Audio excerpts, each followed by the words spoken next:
الحمدللہ نحمدہ ونصلی علی رسولہ الکریم رب اشرح لی صدری ویسر لی امری واحلل عقدۃ من لسانی یفقہوا قولی۔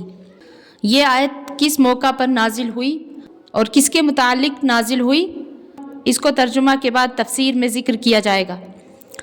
اعوذ باللہ من الشیطان الرجیم، بسم اللہ الرحمن الرحیم۔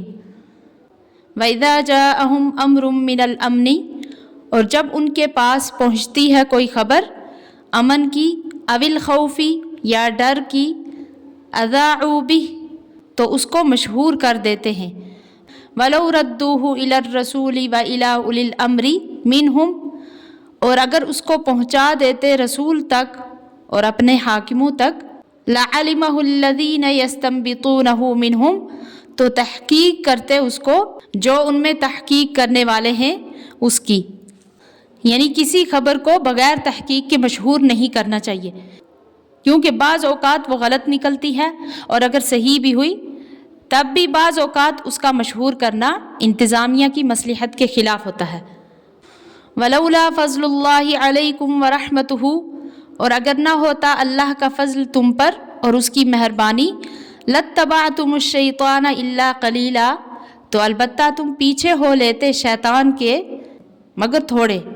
تو یہ آیت ابن عباس، ضحاک اور ابو معاذ رضی اللہ عنہم کے نزدیک یہ آیت منافقین کے بارے میں نازل ہوئی، اور حضرت حسن رضی اللہ عنہ اور دوسرے اکثر حضرات کے نزدیک یہ آیت ضعیف اور کمزور مسلمانوں کے بارے میں نازل ہوئی۔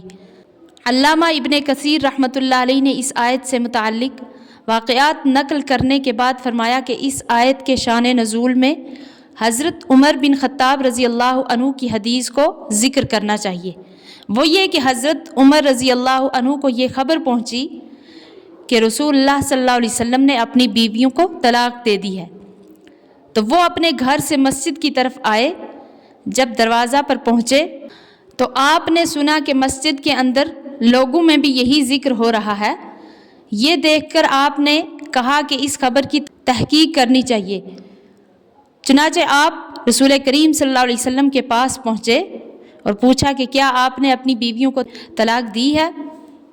آپ صلی اللہ علیہ وسلم نے فرمایا کہ نہیں۔ حضرت عمر رضی اللہ عنہ فرماتے ہیں کہ یہ تحقیق کرنے کے بعد میں مسجد کی طرف واپس آیا اور دروازے پر کھڑے ہو کر یہ اعلان کیا کہ رسول اللہ صلی اللہ علیہ وسلم نے اپنی بیویوں کو طلاق نہیں دی، جو آپ لوگ کہہ رہے ہیں غلط ہے۔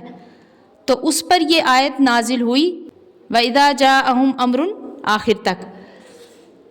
تو اس آیت سے معلوم ہوا کہ ہر سنی سنائی بات کو بغیر تحقیق کے بیان نہیں کرنا چاہیے۔ چنانچہ رسول کریم صلی اللہ علیہ وسلم نے ایک حدیث میں فرمایا، کفا بالمرء کذبا ان یحدث بکل ما سمع، یعنی کسی انسان کے جھوٹا ہونے کے لیے اتنی ہی بات کافی ہے کہ وہ ہر سنی سنائی بات بغیر تحقیق کے بیان کر دے۔ تو اس آیت میں فرمایا کہ اگر آپ کے پاس کوئی خبر پہنچتی ہے، وَلَوْ رَدُّوهُ إِلَى الرَّسُولِ وَإِلَى أُولِي الْأَمْرِ مِنْهُمْ، کہ اس کو یا تو رسول کے پاس پہنچاؤ یا اولو الامر کے پاس پہنچاؤ۔ تو اولو الامر کون لوگ ہیں؟ تو اس کے بارے میں بعضوں نے کہا کہ اس سے مراد علماء اور فقہا ہیں، اور بعضوں کے نزدیک امراء اور حکام مراد ہے۔ ابو بکر جساس رحمۃ اللہ علیہ ان دونوں اقوال کو نقل کرنے کے بعد فرماتے ہیں کہ صحیح یہ ہے کہ دونوں مراد ہیں، اس لیے کہ اولو الامر کا اطلاق ان سب پر ہوتا ہے۔ فقاتل فی سبیل اللہ، پس لڑ اللہ کی راہ میں، لا تکلف الا نفسک وحرض المؤمنین، تو ذمہ دار نہیں مگر اپنی جان کا، اور تاکید کر مسلمانوں کو۔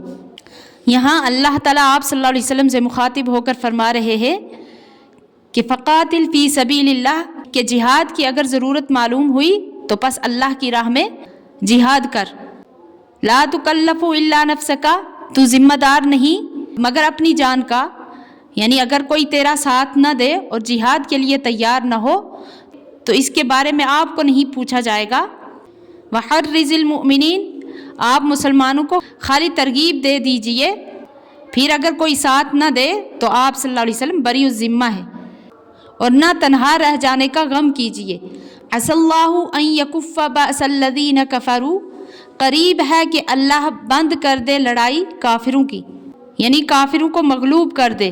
واللہ اشد بأسا واشد تنکیلا، اور اللہ بہت سخت ہے لڑائی میں اور بہت سخت ہے سزا دینے والا۔